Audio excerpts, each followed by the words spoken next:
मैंने 7 दिन का समय दिया है सरकार को कि सरकार इसमें कार्रवाई करे, वरना 8वें दिन मैं खुद इनके साथ आके आंदोलन में शामिल हूँगा। और जिन बिना सुविधा के वो यहाँ मौजूद हैं, उन्हीं बिना सुविधाओं के इस आंदोलन को जितना मजबूत हम लोग कर सकते हैं करेंगे, जिससे कि सरकार अपनी हठधर्मिता छोड़े और न्याय की आवाज़, न्याय जो है वो आसान हो पाए। देश को गौरवान्वित महसूस करा, और एक खिलाड़ी एक दिन में तैयार नहीं होता, उसके लिए बहुत मेहनत करनी पड़ती है।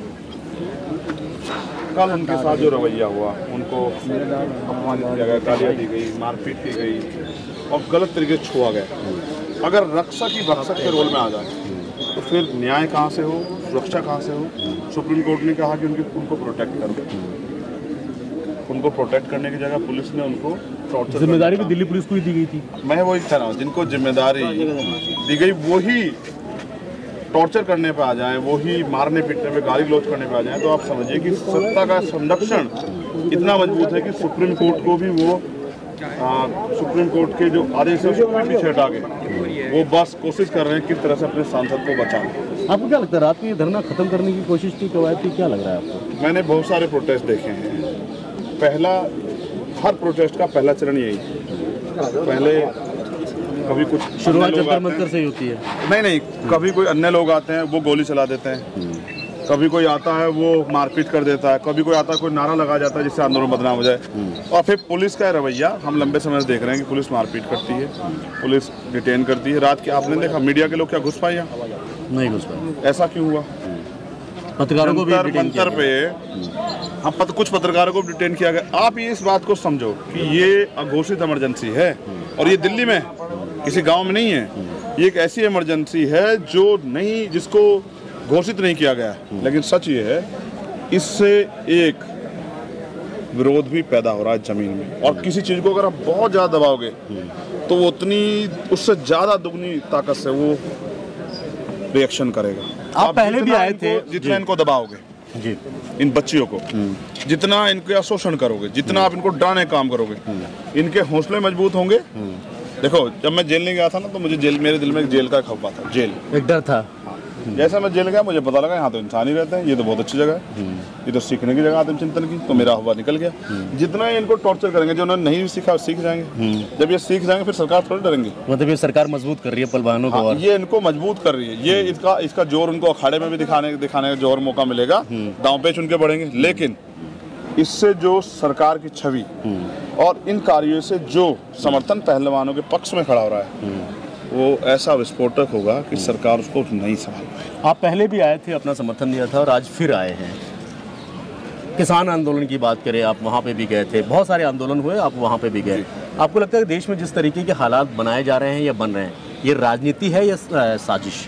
अगर हम एक लाइन में बात करें, अगर पहली एप्लीकेशन पे पुलिस ने FIR दर्ज कर ली होती और जिस तरह से न्याय सम्मत, कानून सम्मत कार्रवाई होती वो हो गई होती, शायद ना ये यहाँ बैठे होते, ना कोई इनकी मदद को आता। पिछली बार भी आए थे, इन्होंने मना किया, कोई नहीं आया।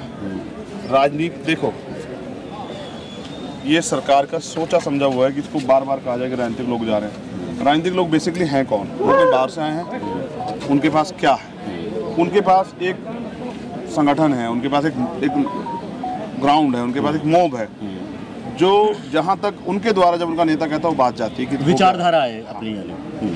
तो इसलिए सरकार डरती है कि राजनीतिक दल शामिल ना हो, और राजनीतिक दल की जिम्मेदारी अगर सरकार द्वारा का अन्याय हो या कोई भी अन्याय हो, वो उस पर अपनी आवाज़ उठाए। बिल्कुल, तो हम अपनी जिम्मेदारी अदा कर रहे हैं। मैं पिछली बार आया था, मगर मुझे उम्मीद नहीं थी कि सरकार इतनी गिर जाएगी, इस हद तक गिर जाएगी अपने MP को बचाने के लिए। सुप्रीम कोर्ट ने अभी जो उनकी सुनवाई चल रही थी, अब उसको मना कर दिया, मतलब कैंसिल कर दिया। उन्होंने कहा है कि आपने FIR के लिए हम बयान डाली थी और वो FIR हो गई है, आगे की ज़रूरत नहीं है, तो वो चैप्टर क्लोज कर दिया सुप्रीम कोर्ट ने। क्या लगता है, क्योंकि आप वकील भी हैं, तो लीगली अगर हम बात करें तो आगे किस तरीके के रास्ते इन लोगों के पास अभी है? देखो, सरकार अभी सुप्रीम कोर्ट ने जो आज ऑर्डर किया, सुप्रीम कोर्ट का कौन सा ऑर्डर पुलिस मान रही है? सुप्रीम कोर्ट ने इनकी सुरक्षा के लिए कहा था पुलिस को। कल सुरक्षा हुई क्या? कल तो जिनको सुरक्षा जिम्मेदार थी उन्होंने ही लाठीचार्ज किया, उन्होंने मारपीट की, उन्होंने उठा के फेंके। तो वो तो सुप्रीम कोर्ट के आदेश को नहीं मान रहे, हम लोग मानते हैं। सुप्रीम कोर्ट ने डायरेक्शन दिए कि आप हाई कोर्ट जाओ या डिस्ट्रिक्ट कोर्ट जाओ। देखो, वहीं जो प्रोसीजर जो आगे होने वाला है वो वहीं चलेगा। 164 के बयान होंगे, इनके बाद कहीं 482 के साथ भी जाने का रास्ता है। लेकिन मैं अभी मेरी उनसे इस विषय में बात हुई है और वो उनका भी मानना है कि जो सुप्रीम कोर्ट ने गाइडलाइन दी है हम उसको पालन करेंगे। हम डिस्ट्रिक्ट कोर्ट या जिस भी, क्योंकि अभी अपने वकीलों से वो लोग बात कर रहे हैं, बेसिकली मैं उनका वकील नहीं, तो उनको वो उनकी पूरी टीम जो लंबे समय से इस आंदोलन में, उनकी कमेटी ये तय कर रही है कि वो कौन सा रास्ता इख्तियार करें, वो हाई कोर्ट जाए या डिस्ट्रिक्ट कोर्ट में। और जो भी वो फैसला लेते हैं, न्याय जहाँ से भी संभव हो जाए, चाहे वो हाई कोर्ट से मिले या वो डिस्ट्रिक्ट कोर्ट से मिले, हम उनकी लड़ाई में उनके साथ हैं। आगे का आपका अगर मैं कदम की बात करूं तो क्या होगा अब अगर आगे लड़ाई लंबी चलती है तो? मैंने 7 दिन का समय दिया है सरकार को कि सरकार इसमें कार्रवाई करे, वरना 8वें दिन मैं खुद इनके साथ आके आंदोलन में शामिल हूँगा। और जिन बिना सुविधा के वो यहाँ मौजूद हैं, उन्हीं बिना सुविधाओं के इस आंदोलन को जितना मजबूत हम लोग कर सकते हैं करेंगे, जिससे कि सरकार अपनी हठधर्मिता छोड़े और न्याय की आवाज़, न्याय जो है वो आसान हो पाए। बहुत बहुत शुक्रिया हमसे बात करने के लिए।